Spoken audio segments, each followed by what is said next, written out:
sa 2021 and 2022, doon na niya gintatagsan Ping-pong Association o turuan table tennis. Then, mas lumawak ang table tennis noong 1920s. Mas kumalat siya, mas lalong naging kilala. Ang table tennis gitoyag sa Victorian England sa mga upper class or mayayaman. Gitoyag ini siya sa after dinner parlor game tas libangan niya ra. Ang table tennis daw na-introduce sa Philippines noong 1901. Then ang nagtutbo sa mga Pilipino sa table tennis ang mga Amerikano na Kamasites. Then ang karaging gamit na na sandpaper racket para lang daw sa mga Pilipino natin dito tennis. Kasi daw nagiri ka ng mga Kamasites, parang mas naging popular ang table tennis sa libangan sa mga Pilipino. Sana ipakilala daw ang table tennis sa Pilipinas ang presidente Pasado si Emilio Aguilar. Court dimension and venue.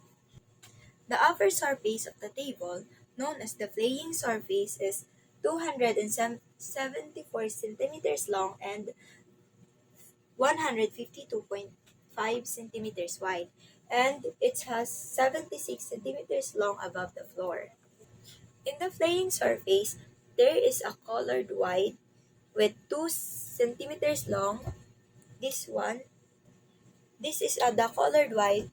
Along with 274 centimeters, there is a 2 centimeters white line, and along with 152.5 centimeters, there's also a 2 centimeters white line along.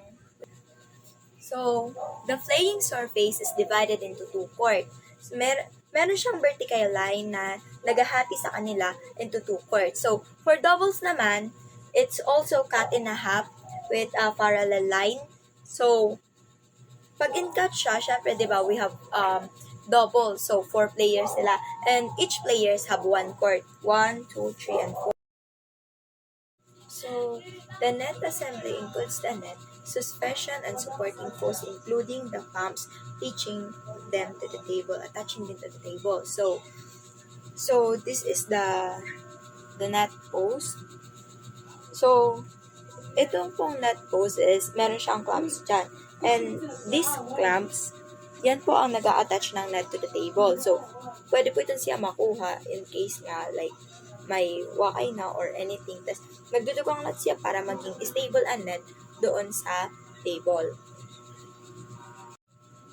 So, the top of the net is 15.25 cm above from the playing surface. So, tapos ang playing net, it should be as close as possible sa playing surface.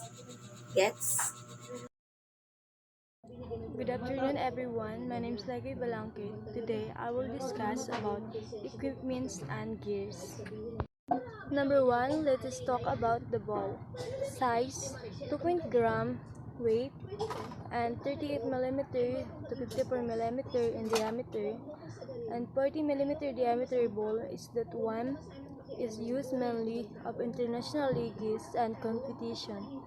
Color, white or orange, and it comes different qualities, with those processed 3-star being the best kind and often recommended, especially of those who are starting up. Ang bola sa table tennis ay maliit at magaan lang, sa mga 2.7 gramos, at karaniwang 40mm ang laki. Ginagamit ito para patamaan sa kabilang player.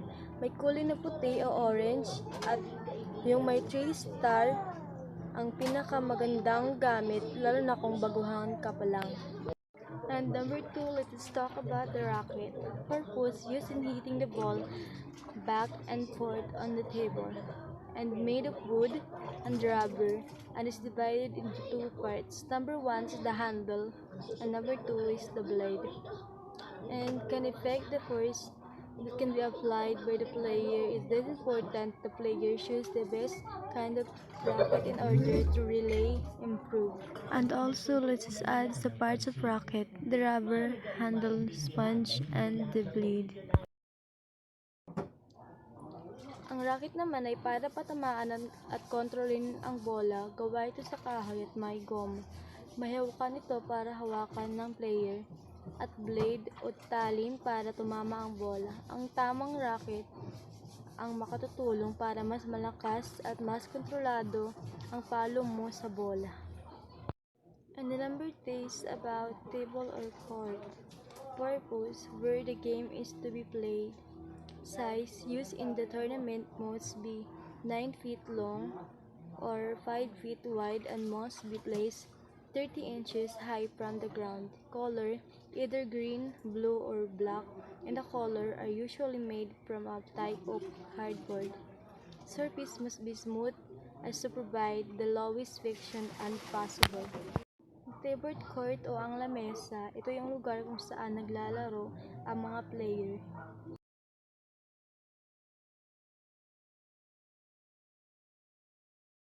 Good day, sir. I'm Jared G. Tamayo and I'm going to report the tactical skills. First is, gamitin ng serve para matulungan ang kapartner. Hindi lang dapat basta may tabid ang bola sa net. Dapat pang-isipan kung saan at kung paano mag-serve para mas madali para sa kapartner mo umatake o dumepensa para sa susunod mo ng tira. Pangalawa is, gumamit ng hand signal. Ipaalam sa kapartner mo kung kailan ka mag-serve at kung anong klaseng spin ang gagamitin mo. Sa ganitong paraan, handa siya sa mga susunod mo na galaw. Malaga ang komunikasyon sa double, kaya matutong gumamit ng tamang hand signals. Pangatlo is, buhatin ang kapartner kung mas mahina siya. Kung mas mahina ang kapartner mo, ikaw ang dapat magbumawa ng mga mas marami at mas malakas na atake.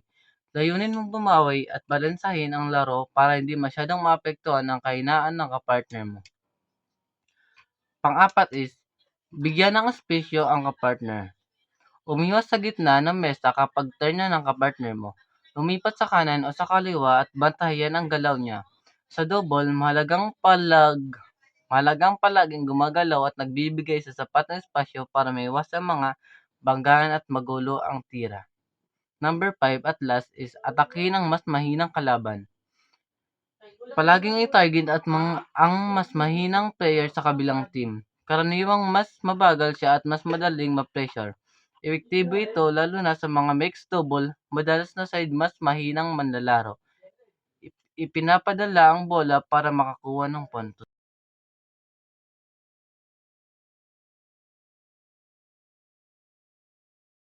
Ang pro tip spin is sa'yo siya pag-master ng spin na kailangan ng pag-unawa sa anggulo ng iyong paddle at sa punto ng pagkakadikit sa bola. Locking at counter driving. Isa ang pangunahing kasanayan sa teknik sa table tennis na nakatuon sa depensa. Mahalaga siya tulad ng opensibong taktika. Sa blocking, siya ang pinakamabisa laban sa mga atake ng topspin. Sa footwork, ang pagiging bihasa sa paggalaw ng paa ay nagpapahusay sa iyong pagkahalatang pagganap at nagbibigay daan din sa iyong tumugon ng mas epektibo sa mga uyag ng iyong kalaban. Side-to-side movement. Ang mabilis na paggalaw sa gilid ay mahalaga base mapanatili ang balanse. In and out movement. Ginhimo siya base madali ang pagsasagawa ng mga opensibong atake. Pivoting. Kapaki-pakinabang kapag kailangan mong gumamit ng isang malakas na forehand shot mula sa backhand side. Earthy for footwork. Ang magandang paggalaw ng paa ay hindi lamang tungkol sa mabilis kundi pati na din sa pag-asa. May kikinsusword nga rule sa table tennis. Number 1, each match shall consist of the best 2 of 3 games with the winning pair reaching 11 points first or being ahead by 2 after the score reaches 10 all each game. Ang bago didi like kuan an sa uyag may kit gin kuan nga duwa nga magpadis tapos may sira 3 games nga pag-uyag tapos pag kamo nga nga mag-partner ka makabot kam sin like makabot kam sin puntos nga 11 kamo na ang panalo sa uyag like kay kung magparehas kam 10-10 kailangan lagi like kung parehas sa niya score 10-10 mako-consider daw basta like kailangan pa niyo malamangan sin duwa nga puntos para masud nga daog kam siton nga iyo yan. Number 2, the pair winning a coin flip may choose either end of the table or the right to serve or receive first. If they choose an end, the other pair has the choice of serving or serving first. Ang bago sa number 2, di ba may kikinsuan nga pagtusang coin. Kung sinusun nga magpares na magdog sa pagtusang coin, siya magdi-decide kung din sira mapwesto. Tas kung sira ban unahan nga magsiserve or siran matanggap sa magre-reserve. Kung sira matanggap sa magre-reserve. Ito like nakadepende sa magdadaw kung sinon unang mag-serve or sinon unang matanggap sa reserve. Number 3, the pair having the right to serve. The first 5 serve in any games shall decide which partner shall do so.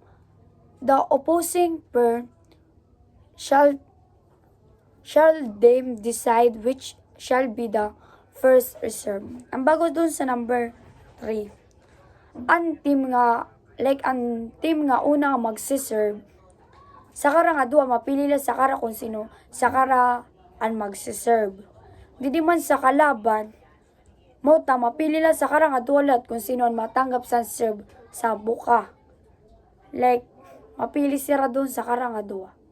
May tunangin, may main point sa number 3. Number 4 rules. Number 4. Each server shall serve for 2 points as in a single. At the end of each 2 points, the one who was receiving becomes the server, and the partner of the previous server becomes the receiver. This sequence shall continue until the end of the game, or the score of 10. All at 10, the sequence of serving and receiving shall continue uninterrupted except that each player shall serve only 1 point in turn and the serve will alternate after each point in turn and the serve will alternate after each point until a pair is ahead by 2 points. Ang bago nga i-translate ko lang na naman sa Tagalog.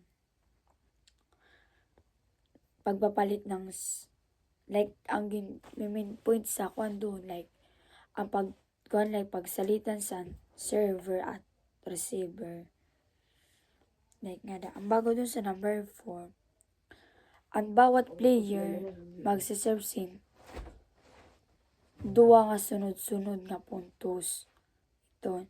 Tapos kaduwa man nga pag mas ito nga duwa nga puntos, magpapalit na ang server at receiver.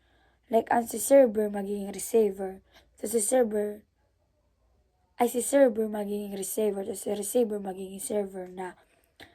Kapag ang players nakaimo na sin duwa nga puntos. Gini mo sa next step, like kapag parehas na ang taga player 10, may sira sin tagsasayo nga serve. Tagsasayo serve para like maging like kuan maging ato sa di ba may sira kuan like tagsasayo nga serve like magkukuha na sila sin puntos. Tapos kung sino makalamang sa duha nga puntos, mawan taog. May ito naging main point sa number 4, like pagpalitan sa mga serve kung sino magkukuha. Ganun. Number 5 rules. The serve shall first make a good serve. The receiver shall then make a good return. And the partner of the server shall then make a good return. The partner of the receiver shall then make a good return. The server shall then make a good return, and there 3 after each player alternately in the sequence shall make a good return. Ang bago nga ni sa number 5, ang kanya sinunod pinaka-meaning like pagkasunod-sunod, like ang pagkasunod-sunod san pagtama san bola, like number 1 serve, then ikadua receiver, tapos number 3 serve san imo partner, pag ikanina sa number 4 receive san imo partner, sa number 5 may continue alternating same sequence. Like ang ginmamempoy sa number 5, like magsasalita na siyan bawat player sa pagtama sa bola. Ang malagas ito doon sa number 5, kailangan like kailangan dapat sundun mo ang tamang pagsunod-sunod sa pagtama sa bola. Di ka kailangan diri ka lumabag sa ito nga order kay pwede yan imo puntos may ngadto sa kalaban. Like ang game point sa number 5, ang tama nga paggamit sa bola ta sa pag-reserve. Number 6. After each game, the pair shall change in. The pair serving first in the previous game shall become the first receiver in the next game, and vice versa. Ang bago dili sa number 6, taga-game kuno nagpapalit sila pwesto. Like, sa una nga game, kung sino mag-partner nga, like, kung sino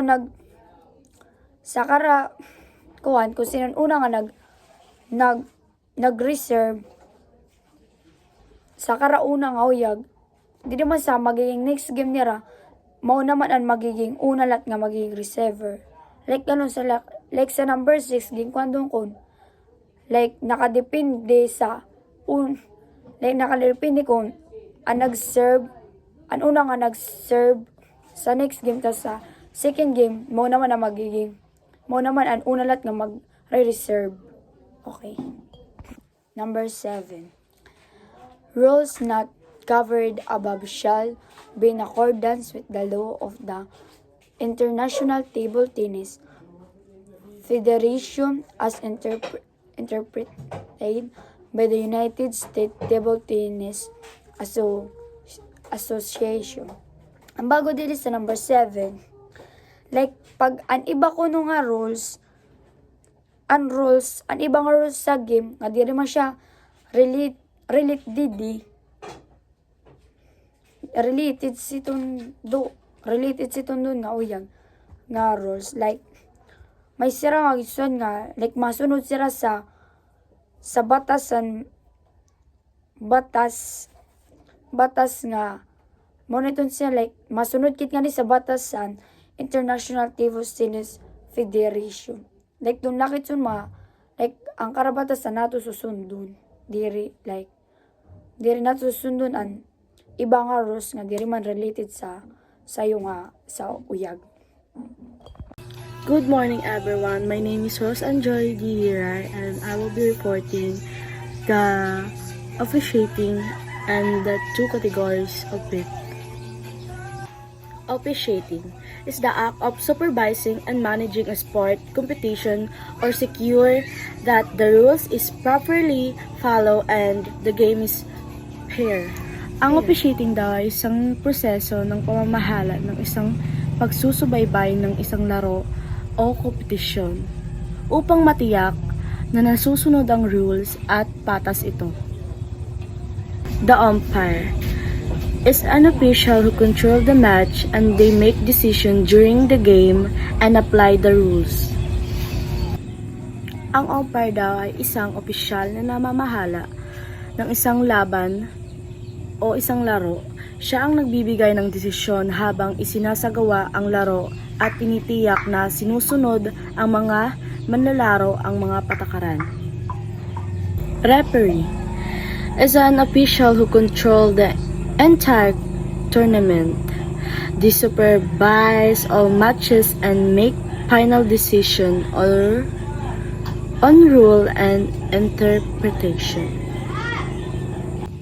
Ang referee daw ay isang namamahala ng buong kompetisyon at siya ang gumagawa ng final decision at kung may hindi pagkakaunawaan tungkol sa mga patakaran. This is the three types of umpire. The first one is state umpire. Is the certified official qualified to officiate games and stay level after completing required training, exam, and assessments. Ang state umpire daw ay isang opisyal na may sapat na kaalaman at nagsasanay upang maging officiate ng mga laro at antas ng estado o relihiyon. National umpire is a higher level official who can officiate national competition after experience as a state umpire and passing additional requirements. Ang national umpire daw ay mataas ang antas kaysa sa state umpire. Mayroon na siyang mas mahabang karanasan at karagdagang training. Maaari siyang mag-officiate ng mga pambansang kompetisyon. Mas malalim ang kanyang kaalaman sa rules at mas mataas na pamantayan sa pagdedesisyon. International umpire is the highest level official qualified to officiate international competition after meeting advanced training, experience, and certification standards. International umpire, ang pinakamataas na antas ng umpire. Siya ang kwalipikado na mag-officiate sa mga international na tournament. Sa iba't ibang bansa, dumadaan siya sa pinakamahigpit na pagsusuri at may lawak na karanasan sa paghawak ng malaking kompetisyon.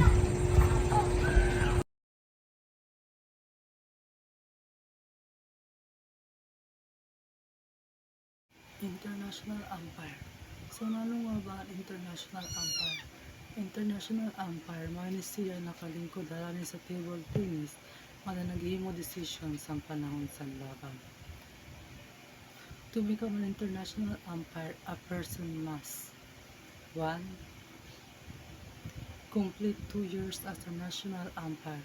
Ibig sabihin, kailangan mo muna makakuha experience at the national level.